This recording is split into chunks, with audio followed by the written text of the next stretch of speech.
Ya, baiklah. Saya juru bicara Feradi hari ini. Bahwa kita sebagai warga sudah menyampaikan laporan terhadap Pak Rudiana, bukan Ibtu Rudiana.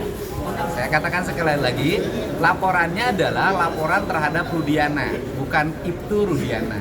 Kenapa laporannya terhadap Rudiana? Karena yang dilaporkan Pak Rudiana sebagai sipil yang memberikan laporan, ya kan? Sebagai warga sipil dia memberikan laporan. Kemudian ditangani oleh Ibtu Rudiana sebagai polisi, itu peristiwanya. Kemudian bagaimana materi isi laporannya, kemudian bagaimana perkembangannya laporan sampai saat ini, dipersilahkan yang di samping kiri saya untuk menyampaikan jawabannya. Ya, baik rekan-rekan sekalian, kami hari ini membuat laporan terhadap Rudiana sudah selesai dan ini laporannya, bukti tanda terima laporannya ya sudah diterima.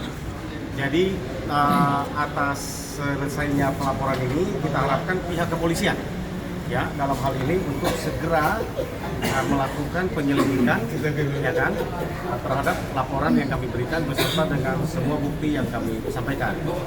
Dalam hal ini rekan-rekan sekalian, seperti press conference yang tadi kami sampaikan bahwa kami selaku kuasa hukum dari terpidana Hadi ya yang melaporkan dari 6 terpidana yang lain ya. Hari ini hanya terpidana Hadi yang melaporkan kepada Rudiana kan gitu kan atas perbuatan yang kami laporkan ya. Peristiwanya nanti mungkin penyidik yang akan sampaikan. Kami sudah sampaikan semua. Kami tidak masuk ke dalam apa yang kami laporkan. Dugaan apa aja, Bang, yang terkait dengan Pak Rudiana?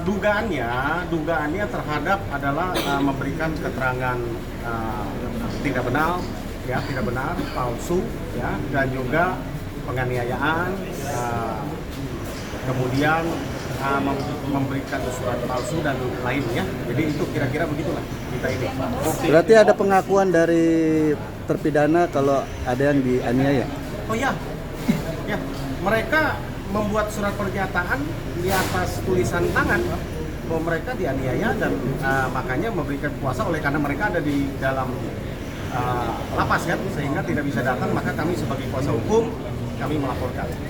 Apa aja yang dianiaya? Dianiaya oleh Rudiana ini apa aja yang bentuk penganiayaan? Mungkin Bang Ruli bisa sampaikan bentuk penganiayaan.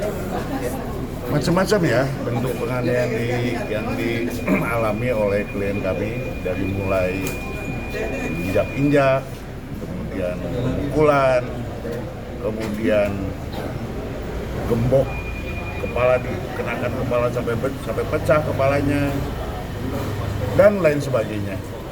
Ya itulah yang menurut saya hari ini masih ada hal seperti itu gitu ya. Tapi kita lihat nanti, kita uji aja nanti oleh penyidik apakah laporan kami ini bisa dipertanggungjawabkan atau tidak.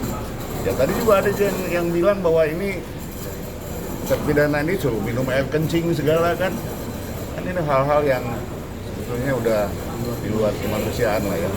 Jadi saya pikir laporan ini baru dugaan.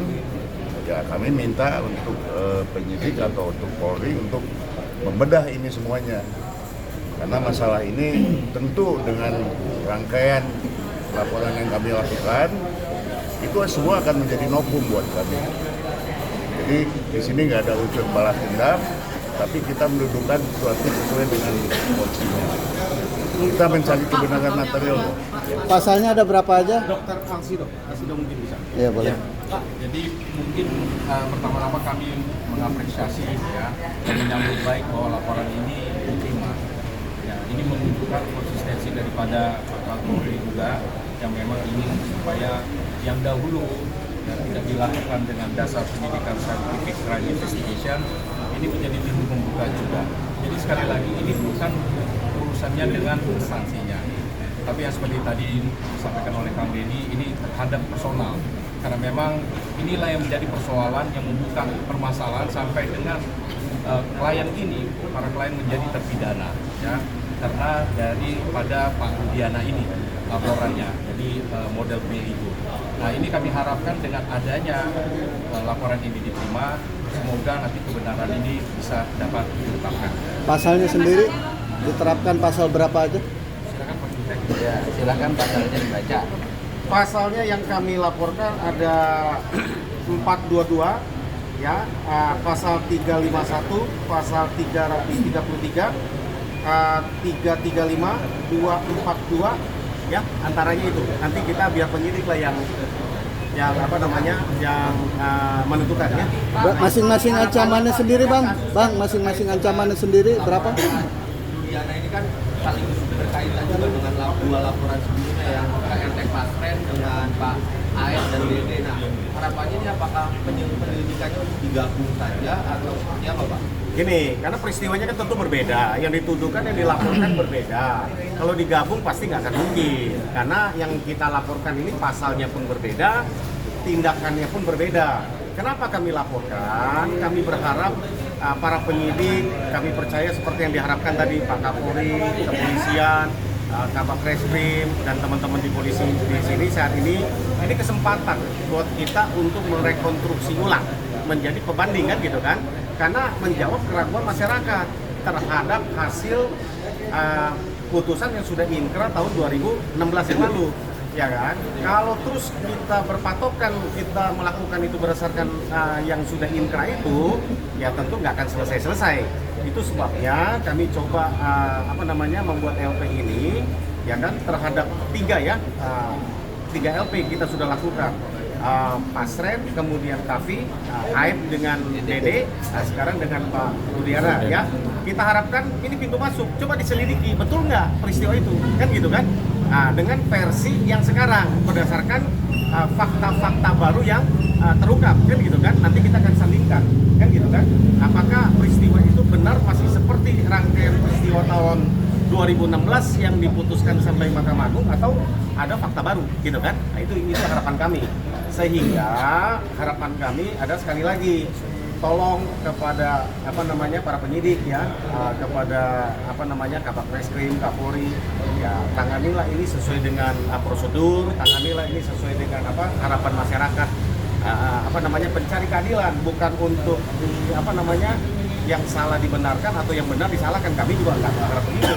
Kalau memang peristiwanya begitu, tolong hadirkan kepada kami bukti-bukti itu yang kami laporkan itu, ya kan? Sehingga kalau memang para terpidana klien kami ini bersalah, nggak apa-apa.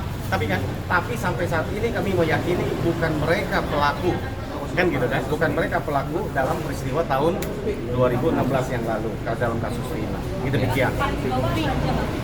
Bukti yang kita bawa banyak ya, ada surat kuasa pertama itu pasti untuk melapor. Yang kedua adalah BAP, kan gitu kan, Rudiana, ada putusan pengadilan 03 dan 04 kita lampirkan, kemudian ada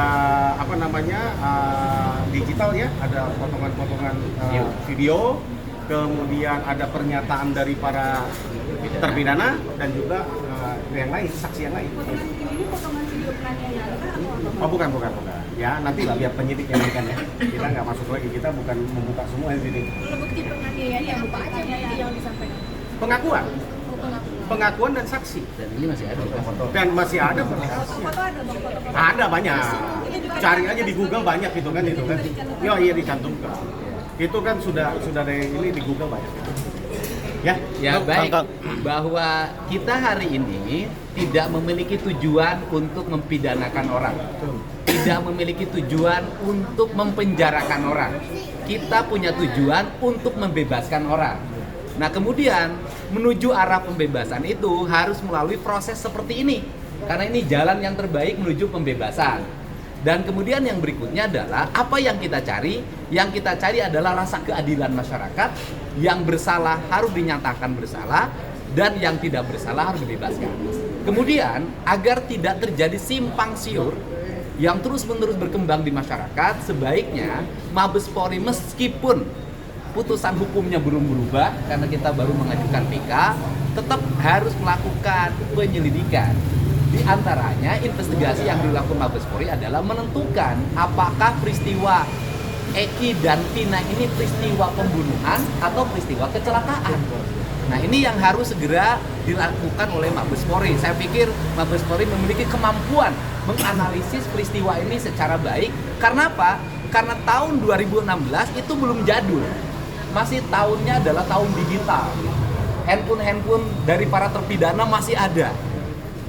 Itu kan tinggal handphonenya dinyalakan, CCTV. kemudian dibuka handphonenya, itu akan terbuka kelihatan percakapannya, posisi para terpidana di mana, sehingga kita tidak cocok logi berdasarkan sains. Kemudian yang berikutnya juga saya meminta agar CCTV-nya juga dibuka. CCTV yang dibuka bisa dua. Yang pertama, kalau ingin mengejar tuduhan pelemparan, buka CCTV-nya Indomaret. Karena posisi mereka, SMP 11 itu di sampingnya ada Indomaret. Kalau kemudian CCTV terjadinya peristiwa kematian Eki dan Vina, itu kan ada di flyover. Kemudian dari sisi letak geografis, saya juga ada pertanyaan besar dari saya. Pertanyaan besarnya adalah, peristiwa Eki dan Vina meninggal itu di flyover berada di posisi Kabupaten Cirebon. Tetapi kenapa ditangani oleh Polresta Cirebon? Ini juga pertanyaan yang mesti dijawab sebenarnya dari sisi aspek SOP penanganan yang harus dilakukan. Itu saja pernyataan dari kami. Semoga pelaporan ini adalah pelaporan yang akan segera ditindaklanjuti. Dan hari ini Bareskrim Mabes Polri menjawab keraguan publik. Apakah Pak Rudiana bisa dilaporkan? Apakah pelaporannya akan diterima? Apakah akan diproses? Dan ternyata Bareskrim Mabes Polri menerima dan akan memproses.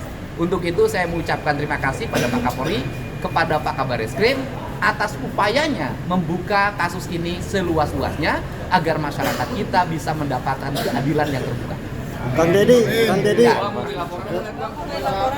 Kang Dedi terkait hasil tes DNA Peggy Cianjur gimana? Udah kita ada? hari ini tidak ngomongin tes DNA. Ini kan karena nanti merancui pelaporan di Bareskrim.